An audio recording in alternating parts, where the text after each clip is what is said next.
I always say it's just preseason, and I have stated numerous times that if the Oilers, whenever they lose in preseason, the games don't matter. I still stand by that, right? We still stand by that. It's just preseason. Don't worry about it. We're not worried about a 4-1 loss to the Seattle Kraken. We're not worried about the big guns not looking so good, trying to pass the puck in the net. We're not worried about Stuart Skinner looking a little bit shaky in his crease tonight. What I am worried about, though, are the fans. Oil country.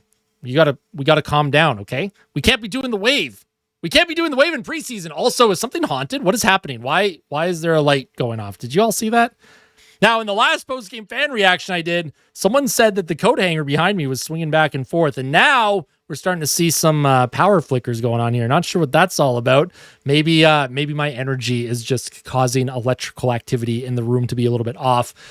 So the Oilers, they did lose 4-1. Welcome to the post-game fan reaction. Of course, this is preseason. We're going to try not to overreact, but the fans doing the wave tonight. Edmonton had just scored to make it a 2-1 game. Andrew Mangiapane scored his first goal in an Oiler uniform. Of course, it doesn't technically count, but I did like Mangiapane's game. I thought he had a pretty effective game overall. He was pretty quiet in that first period. He seemed quiet. But as the game went on, I did like a lot more what I was seeing from him. So the Oilers, they make it a 2-1 game about halfway through the third. Lots of time to tie this thing up. And not long after Mangiapane makes it a 1-goal game, the fans start doing the wave, folks. And listen, this is a bit on the channel, by the way. If you're new to the channel and you're about to get really mad at me for complaining about the wave, trust me, I'm just having fun. I just have to point that out. If you're new to the channel, by the way, hit the like button. My brain's super scattered tonight. I'm sorry. I just finished the live stream. If you tuned into the live stream, thank you so much. If you did not tune into the live stream, don't worry. I'll be doing another one for the game on Friday against Winnipeg. But the fans doing the wave, down by a goal halfway through the third period, and then not long after that, Seattle, well, they make it 3-1 on a goal that I think Stuart Skinner wants back. He's parked on his goal line. Puck just beats him under the arm. It just squeaks through him. I don't know. There's only one goal I don't blame Stu on, and that was the first one. It was on the penalty kill. We'll go over it in the Edge visualizer once I get that all set up. We're also going to take a look at some of the advanced stats as well, because now that the season is starting to get going, it is just preseason. Some of the advanced stats are being tracked. I don't know how accurate they are, though, just because it is preseason. So take the advanced stats with a grain of salt. But we're going to take a look at the hockey stat cards here first. And I did mention the top guns for Edmonton not being their best players. And while the hockey stat card for their top players shows that Trent Frederic had an abysmal game, was even on the ice for any kind of expected goal for. The fact that Frederic was given an opportunity to play next to McDavid and Draisaitl tonight and did absolutely nothing with that puck at all. Frederic was invisible. I'm just going to put it out there. Trent Frederic, he was invisible with the net empty. He was invisible on the power play. He was invisible at 5-on-5. Listen, I know the team has invested a lot of money into him, a lot of years. For Trent Frederic, he's coming off that high ankle sprain. It's just preseason, so we can't get too intense about this. But that's an opportunity. And it could be a potential opportunity wasted for Trent Frederic. 1 game sample size. We won't worry about it. We'll see if he gets another opportunity with the big guns, but it's not like McDavid and Draisaitl played any better. Look at the negative here. My goodness, they had no real offensive impact for their team. And of course, Andrew Mangiapane, who I said had a good game. Looks like, according to the hockey stat card, he did have a good game. Tomasek also looked very effective. Tomasek is going to make it very difficult for the team to cut him moving forward. He could carve himself a spot in the top 9 for Edmonton. I like a lot about his game. He keeps pucks alive, gets in on the forecheck. So we'll have to see how Tomasek plays moving forward. Hopefully, as of the recording of this video, hopefully by the time you watch it, he hasn't been cut yet. I hope they keep him around. Yarventi, I didn't think had a great game, but according to the hockey stat card, he had an okay game. So Clattenburg, just not a lot of ice time. Pretty low event for a lot of players. Matthias Janmark, I'm gonna tell you right now with Matthias Janmark, that guy was everywhere tonight for the good and bad reasons. So last year there was a inside joke among us here in Oil Country on the Austin Hockey YouTube channel where if Connor Brown scored a hat trick, I was going to buy a Connor Brown jersey. This year, that is now going to be Matthias Janmark's job. If Matthias Janmark scores a hat trick in a game, I will get a Matthias Janmark jersey. That is what I am committing to on the channel. This is a bit that I'm committing to, and if it happens, I'll actually, fully commit and buy the jersey. Matthias Janmark tonight took a penalty. That led to the first Seattle Kraken goal, and then later in the first period, Matthias Janmark gets a partial breakaway. It wasn't like a full-on breakaway. And he does the old school clapper from the left circle. And Joey Decord, obviously, he's going to save that. You should be stopping those 99 times out of 100. So I just thought it was hilarious. Matthias Janmark, of course, also gets penalty kill time as well. Now, the Oilers, they had good opportunities on the penalty kill. Leon Draisaitl and Connor McDavid, they were out there on the kill for a couple of shifts. They had a couple 2-on-1s tonight, and I don't think they even got a shot on net. And even at 5-on-5, the Edmonton Oilers had, I think, several odd man breaks where they didn't get a single shot on net. There was one in the third period where you had a 3-on-1 with Lazar and Szymanski, and I don't know what happened, but the team didn't get a shot on net. I think Janmark tried to play it back to Lazar, and then it just went off of a Seattle Kraken stick, and it goes into the corner.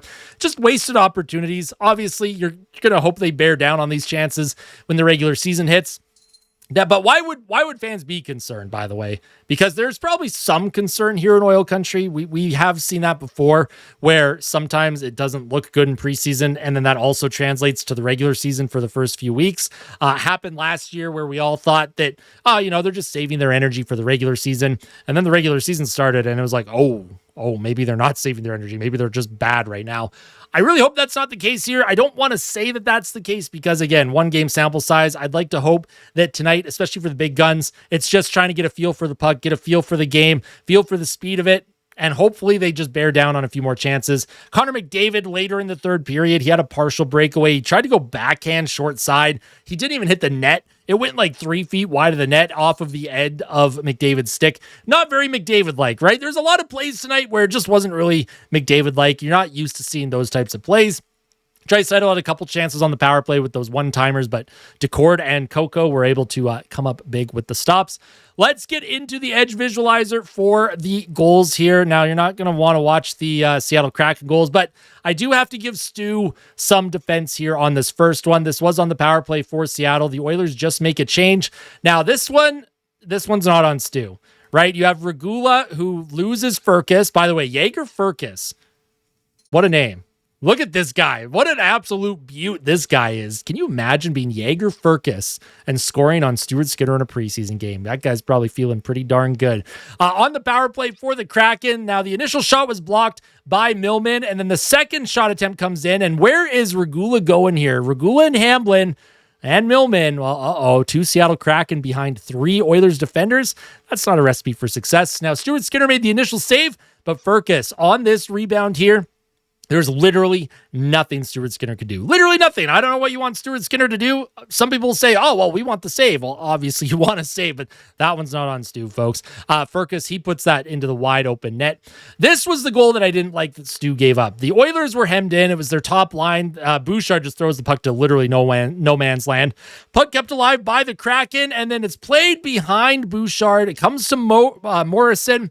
And then Stuart Skinner, for some reason, when he goes for the poke check, he opens his legs as wide as humanly possible. Like, literally as wide as you can. There's no way Morrison wasn't going to put that puck in. Stuart Skinner, if you're going for the poke check, just keep those legs closed. In fact, maybe just keep your body big. You can go to the butterfly and then just hold it, because Morrison would have had nowhere to shoot. He would have had to beat you above the shoulder point blank. He's not going to do it. Stu, you're a big boy. Go down on those knees. Keep those legs closed. Did not like that goal against. Now, Mangiapane's goal, Yarventi got an assist on it, and Bouchard, but it was mostly Bouchard here. He deflects it in behind the Seattle defense. Now, instead of taking this to the net, which I thought he would, he does a good job. He wraps it around, and then he centers it to Mangiapane. Coco makes the initial save. You go, Glenn Coco. He makes the initial save on Mangiapane, but Mangiapane, he eventually taps that rebound in. We'll watch it one more time since I was kind of talking over it. Nice job by Bouchard. He uses his speed and his offensive instincts to get around behind the defense, passes in front to Mangiapane. Nice job by Mangiapane. You got to crash the blue paint. And that's something that I want to see more of from guys like Trent Frederick, right? Like if you want a Zach Hyman replacement for his goals, because we know Hyman's not going to play for about the first month or so of the season, at least until November, right? We don't know how long Hyman's really going to be out, but he's not playing until at least November. And then how long will it take Hyman to get up to speed once he is in the lineup? For guys like Mangiapane, for guys like Trent Frederick, like you got to go to the blue paint, right? You got to get to the dirty areas if you're going to score those types of goals. Nice job by Mangiapane. Good finish there. And then the fans did the wave. And then 2 minutes after the wave started, Ben Myers, he scores for the Kraken. The big guns out for the Oilers once again. Puck down in the corner. You have McDavid just kind of, well, I mean, he was kind of watching his man. You have Bouchard. Like, the Oilers positionally here are fine, but then McDavid decides he also wants to come in down low when you already have two Oilers here. Draisaitl along the half wall. This is just a breakdown where the puck, I mean, Schwartz just wins the board battle. And he gets it out in front to Ben Myers, and then Myers shoots it, and it just squeaks through the arm of Stuart Skinner. That's one where I think you want to save. Stu is literally on his goal line. He looked like he was in his own net, actually. Like, look at this circle here. Look how far it is in the net area. And obviously, that's a high danger chance. But, you know, again, the other team, when the Oilers get high danger chances, they get the saves. For Stuart Skinner, it's just preseason. Not going to pick on him too bad. Would have really liked one there. And then Yanni Nyman. What the heck is that guy? Yanni Nyman. Reminds me of Yanni Nienema for some reason, just with the name. But that's pretty much it. Oh, looks like Kitty's gone now. He's had enough of my my ridiculous energy tonight. The Oilers lose 4-1 to Seattle, but again, we're not going to worry about it too much. I imagine the team is going to start trimming the roster down a little bit. Once they do, I will be talking about it. Tomorrow there will be a day after discussion. Hopefully there's some cuts to talk about, and there's a few players specifically in preseason so far that I do want to give their flowers. I do want to talk about in a positive light, because we're halfway through preseason now. There's 4 preseason games left, I believe. Maybe 3. 4 or 3. I don't know. Season starts in less than 2 weeks. October 8th. Maybe that is 2 weeks. I don't know. What is math? Who am I? Where are we? What is the world right now? Listen, I've been awake too long. I got to go get some sleep. I hope you all have a wonderful rest of your week. I will see you tomorrow for the day after discussion, podcast episode, of course, and then Friday morning, pregame report for the Oilers and Jets as they meet once again, second time in preseason. So we'll see you soon, Oil Country. Tell us that you love them. And as always, fight like a kid, fight like Ben. Let's go, Oilers. We'll see you soon. Also, keep the conversation going in the comment section. All right. Let me know what you thought about the game tonight. All right. See you later. Bye-bye now. See you later. Bye-bye.